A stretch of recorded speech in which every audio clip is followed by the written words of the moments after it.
il marche avec Dieu. Frère Branham dit ceci. Si Dieu veut sauver cet âge de la Odyssée, Dieu est obligé, comme il n'a pas sauvé Sodome et Gomorrhe, il fera de la même manière que Sodome soit sauvé. Comme les gens pensent, comme ils évoluent, comme ils sont des licenciés dans tel domaine, et ils pensent qu'ils avancent avec Dieu. Frère Branham dit ceci. Les gens pensent, ils vont de l'avant, ils ont de grandes maisons, ils paient ceci ou cela, ils pensent qu'ils marchent avec Jésus. Frère Branham dit, de la même manière, Sodome et Gomorrhe, ils pensaient qu'ils marchaient avec Dieu. Comme ces gens-là, Frère Branham dit ceci, dans la prédication, soyez certain de Dieu. Le bien matériel ne prouve pas que vous êtes avec Dieu. Quand vous avez des biens matériels, quand vous avez un bon salaire, que Dieu est avec vous. C'est faux ou archi-faux. C'est pour cela que Dieu avait dit au roi David, as-tu déjà regardé l'heure fin de ces gens-là? Comment est-ce que l'heure fin se termine? Aujourd'hui dans nos églises, si nous voyons seulement un frère, il porte de bonnes vestes, il a un bon véhicule, il a une bonne vie, que Dieu a cet homme. Frère Branham dit ceci, c'est ça même la Odyssée. C'est ça même le comportement de la Odyssée. Si quelqu'un vient, il parle un bon français, il est véhiculé, non, cet homme ici, Dieu est avec lui. Frère Branham dit ceci, c'est ça le comportement de la Odyssée. Lisons quelque chose. Mais si nous voudrons voir Jésus, c'est une déclaration très forte. Frère Branham dit ceci, le gens, maintenant, je suis où? Okay.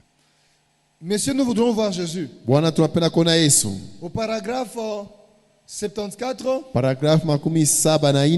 de 1964, Dieu se manifeste dans son église, au milieu de son peuple. Jésus a dit ici, Dieu était manifesté dans un homme, Jésus-Christ, le même hier, aujourd'hui éternellement. L'église est passée de toutes sortes de signes. Eh bien, ensuite, quand Dieu agite le dernier signe devant eux,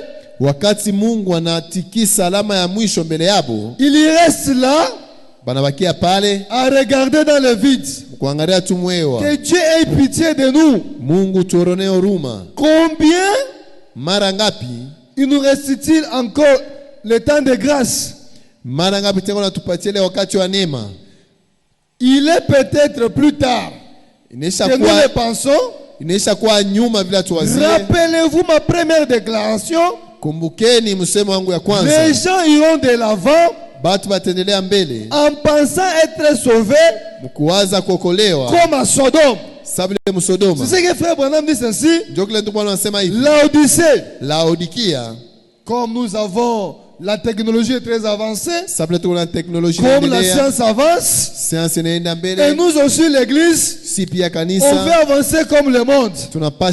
Frère Branham dit ceci, rappelez-vous de ma première déclaration, les gens iront de l'avant en pensant être sauvé comme en Sodome. Comme je suis dans l'église, comme je m'habille bien, comme nous avons une grande église, là, ça c'est l'esprit de la Odyssée.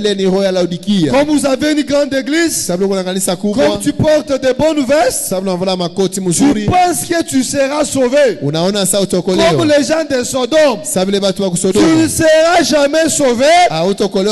Tu dois amener ta vie, que ta vie doit être cachée en Christ. Si ta vie n'est pas cachée en Christ, Frère Branham dit ceci: tu viens seulement chauffer l'église, chauffer les bancs, parce que tu t'habilles bien, comme tu portes de belles jupes, comme tu portes de bonnes vestes. Tout ça, ce n'est pas l'assurance que tu seras sauvé. Disons quelque chose. Frère Branham dit ceci. Là, je parle du côté c'est. Frère Branham dit ceci. Aujourd'hui, dans le monde, vous allez voir, nos sœurs veulent seulement ressembler comme les gens du monde. Si on voit seulement un vêtement, si on voit seulement un habit quelque part, j'aimerais être comme cette sœur-là, comme telle star. Frère Branham condamne cet esprit. Frère Branham dit ceci: ce n'est pas vous qui fabriquez les habits. Il appelle c'est Hollywood. C'est bien eux qui créent le vêtement. Non, un certain temps, on doit créer tel habit. Tout ça c'est bien. Les prophètes dit, comme cette maison-là crée ce genre de vêtements. Frère Branham dit ceci: peu importe, on peut créer n'importe quel mode, n'importe quel modèle. Frère Branham dit ceci: le machine à coudre, jusqu'à présent on voit ça, on voit les tissus. Si vous voyez que le monde, si vous voulez peut-être payer un vêtement quelque part, par rapport à la parole, ces vêtements ne confirment pas avec la parole de Dieu. Frère Branham nous dit ceci: on vend des machines à coudre, on vend les tissus. Tu dois aller payer seulement un tissu. On doit On va confectionner un habit, un bon vêtement. Tu dois examiner. Quand je vais porter ça, quand j'irai dans la maison de Dieu, mais le peuple de Dieu ne soit pas dans le scandale. Aujourd'hui l'église, aujourd'hui les sœurs, vous apportez les habitudes du monde, vous amenez ça dans l'église. Frère Branham dit ceci: avec ce genre d'esprit, c'est l'esprit de la Odyssée. Il y a des machines à coudre, vous devez aller payer, vous devez aller payer les tissus. Quand vous allez porter votre vêtement, Frère Branham, lisons d'abord pour avoir une bonne pensée. Je suis dans l'exposé de cet âge de l'église. Page 443. 443 tiré et puis 4. 443-4. Si vous voulez avoir ça. Exposé de cet âge de l'église. L'âge de la Odyssée. Page 343. Page 343. Et puis tiré 4. Regardez bien tout autour de vous. Examinons le passant. Examinons le passant. Dans la foule de gens que vous voyez, pouvez-vous repérer ceux qui ont l'apparence de chrétiens? Observez leur façon de s'habiller. Observez leur action. Écoutez le parler. voyez ce qu'ils vont. Beko. Certainement qu'il devait avoir un signe concret de la nouvelle naissance parmi tous les passants que nous voyons. Mais comme ils sont rares, et partout aujourd'hui, l'église fondamentaliste, l'église fondamentaliste que nous rencontrons, il y a des millions de membres sauvés et même remplis du Saint-Esprit. Remplis du Saint-Esprit, peut-on dire que les femmes sont remplies du Saint-Esprit? Alors, se promener avec les cheveux coupés, les cheveux coupés, des courtes et tout de frises et des shorts ou un pantalon, en slip et les soutiens-gorge, tout maquillage comme Jézabel.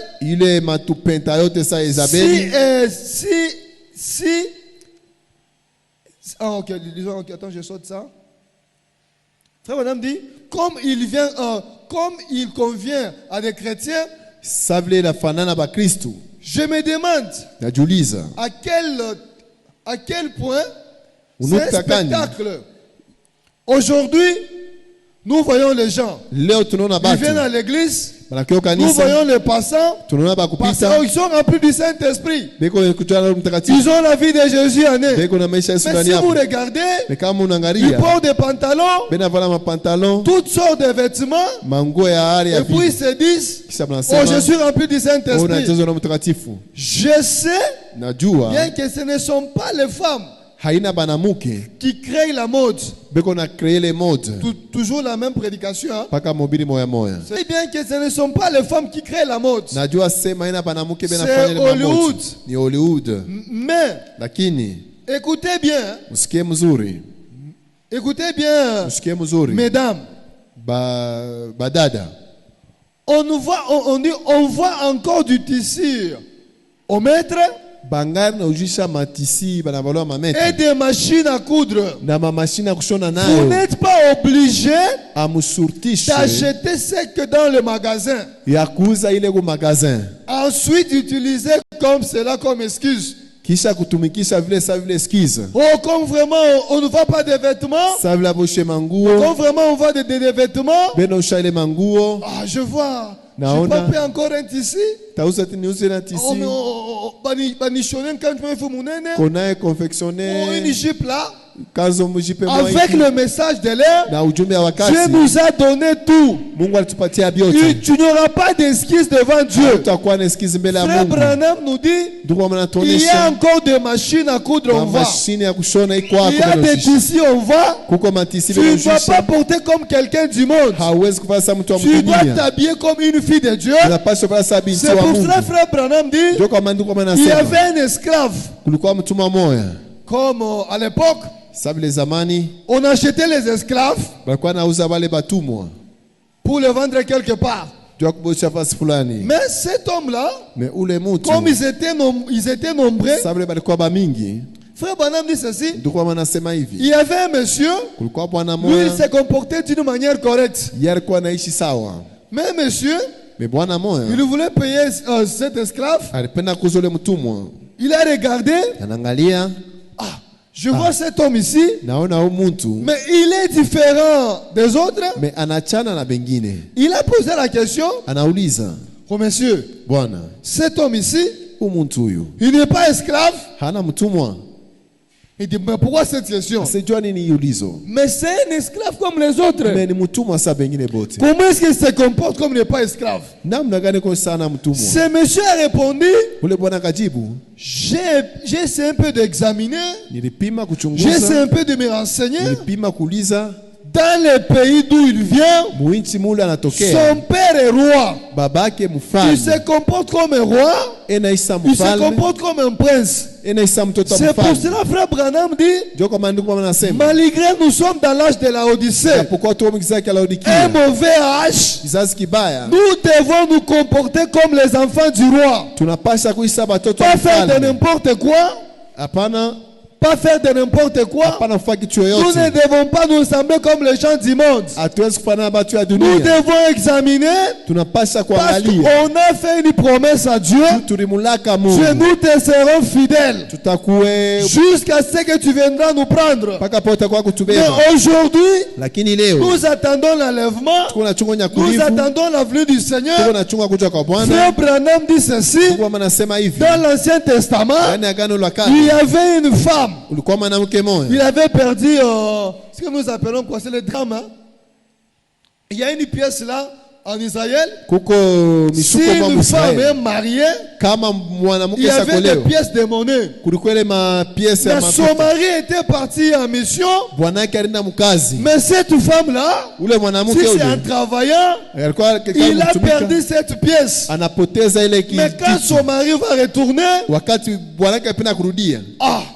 si mon mari me retrouve comment? Je n'ai pas cette pièce. Il me dira comment? Peut-être je me suis prostitué. Frère Branham dit ceci. Cette femme a commencé le nettoyage dans sa maison. Il a commencé à regarder où se trouve la pièce. Frère Branham dit ceci. Même nous l'épouse, comme nous attendons la venue du Seigneur, nous devons faire le nettoyage dans notre vie. Nous devons faire le nettoyage. Examinons notre vie comme vous prétendez, comme nous croyons qu'un jour nous serons enlevés. Si tu es rétrograde, si tu vois que tu as perdu les ailes de la parole, si tu vois que tu as perdu une ampoule, Frère Branham dit ceci.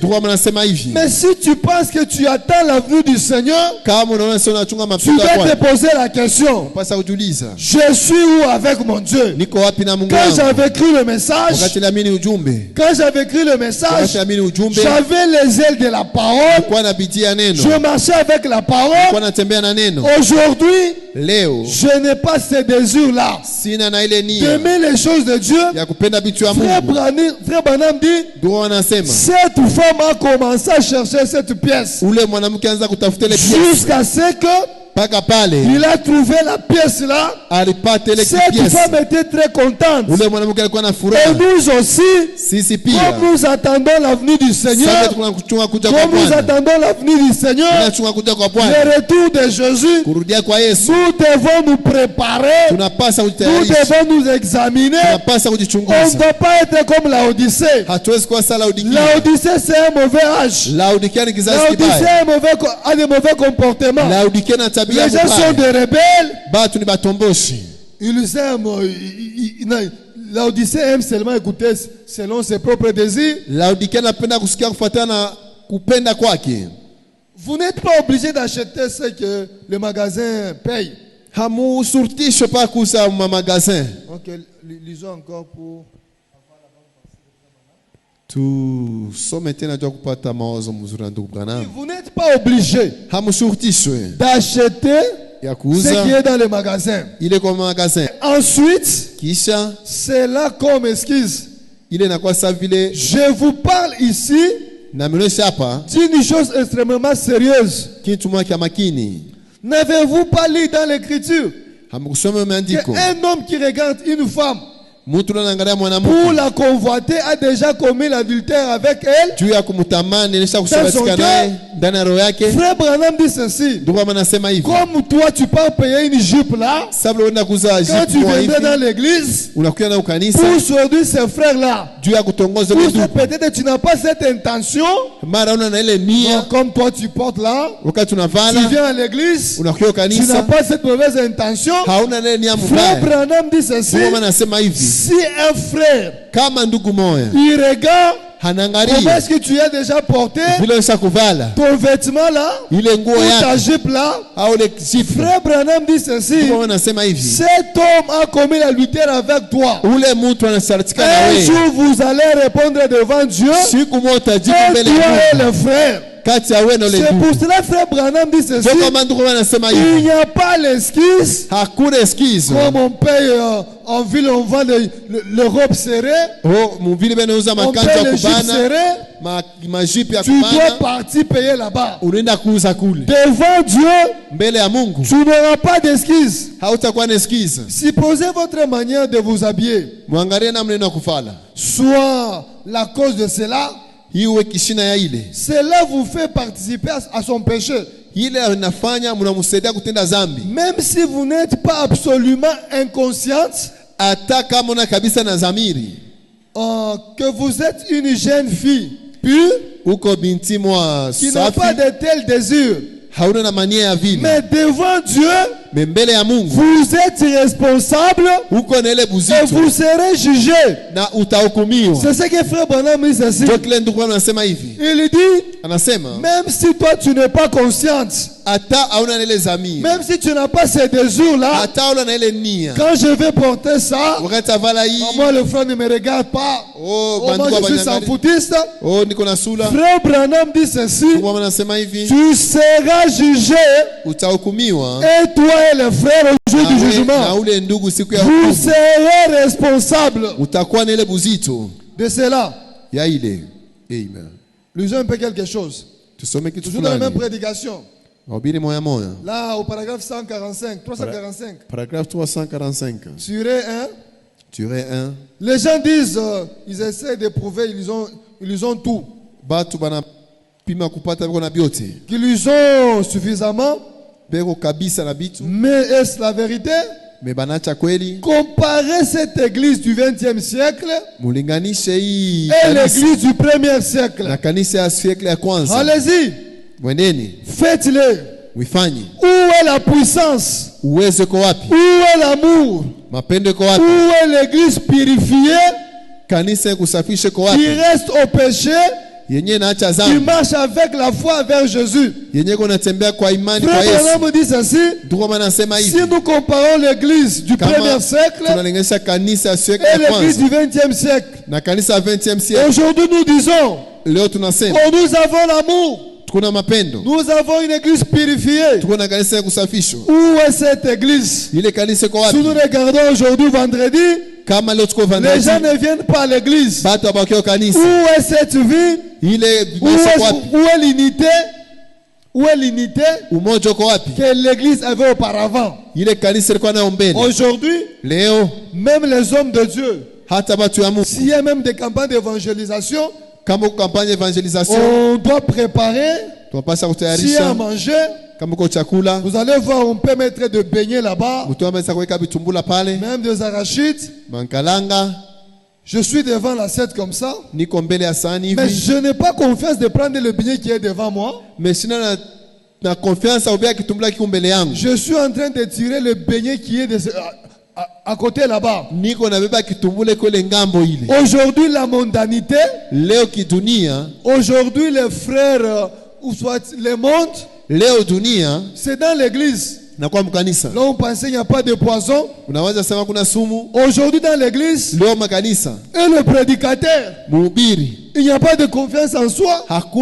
Je peux aller chez frère Bossoff, je peux aller chez frère Isaac. Vous allez voir le frère, il n'a pas la confiance. Est-ce que quand je vais manger chez frère Bossoff, est-ce qu'il ne va pas mettre quelque chose? Frère Branham dit ceci. C'est ça l'église du 20e siècle. Où l'église où l'amour, il n'y a pas l'amour, il n'y a pas la purification, il n'y a pas cette unité. Nous avons perdu tous ces ailes. C'est à l'époque où, c'était à l'époque, vous allez voir un frère. Quand on prêche la parole, un frère peut dire à sa femme, aujourd'hui, après la prédication, on pensait que c'est 15 frères. On a dit c'est 15 frères. on doit communier ensemble. Vous allez voir le frère avec des guitares. Ils arrivent à la maison, ils chantent.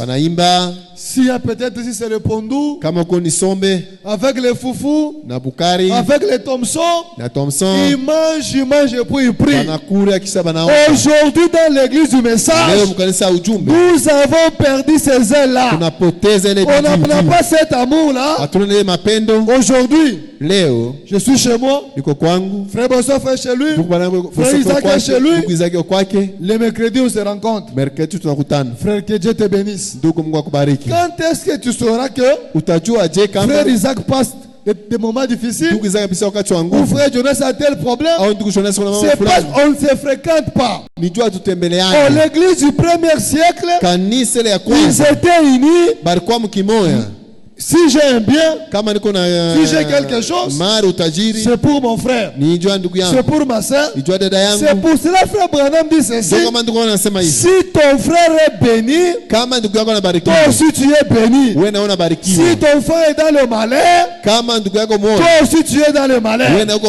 Tu peux rencontrer ta soeur, a tel problème, on a corrélaté l'histoire. Tu relates son histoire. Pas ouais. Olé que toi, ou qu'on a les soucis, que tu aies ces soucis-là. Ma soeur, oh ma soeur, comment est-ce qu'il y a tel problème?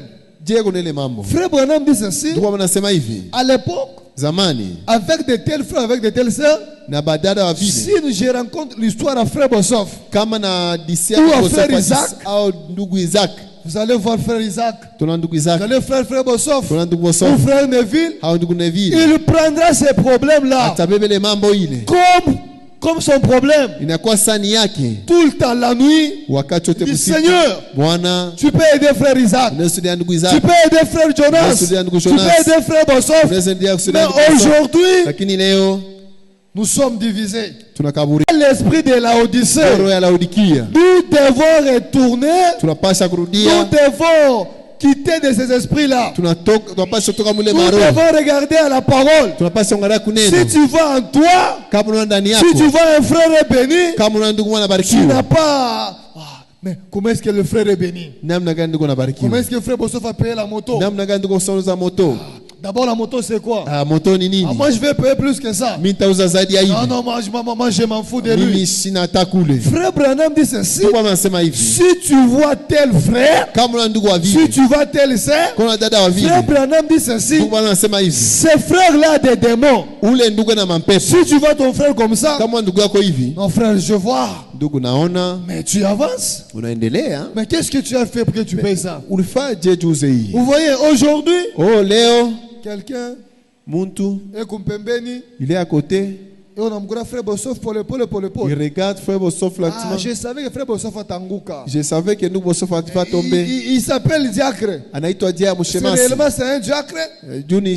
C'est ça l'église de Laodicée. Frère Branham dit ceci: Laodicée, on a un comportement là bizarre.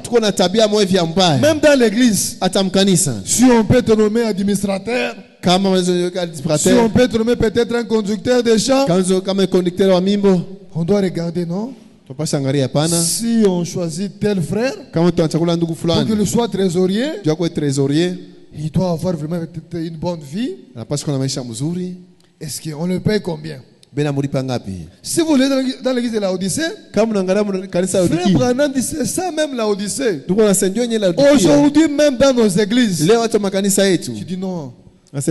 J'aimerais être l'ami à frère Isaac. Parce qu'avec lui, et nous marchons bien. On a presque le même niveau. Je ne dois pas rencontrer frère Théophile. Est-ce qu'il est de mon niveau? Est-ce que je peux rencontrer frère Branham? Est-ce qu'il est de mon niveau? C'est ça la Odyssée. Frère Branham dit ceci: quand les apôtres, Dieu les avait appelés, j'ai appelé chacun d'eux, ils étaient à côté. Frère Branham dit ceci: le bien de Paul et le bien de Pierre C'était le bien de Matthieu. Ils demeuraient ensemble. Ils vivaient ensemble. Ils avaient le véritable amour. Aujourd'hui, on a seulement l'amour de la bouche. Oh frère, que Dieu te bénisse. Mais au-dedans de moi, j'injurie ses frères. J'injurie cette sœur. C'est ça la Odyssée. Nous devons quitter dans cette bassesse. Avoir le véritable amour. Lisons quelque chose pour clôturer.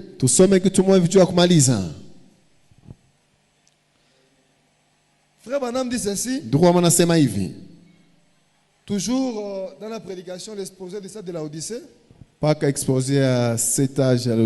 Vous savez que la religion aujourd'hui est devenue une grosse affaire. Une grosse affaire d'argent. On nomme de bel et bien des directeurs commerciaux dans les églises pour occuper des questions d'argent. Est-ce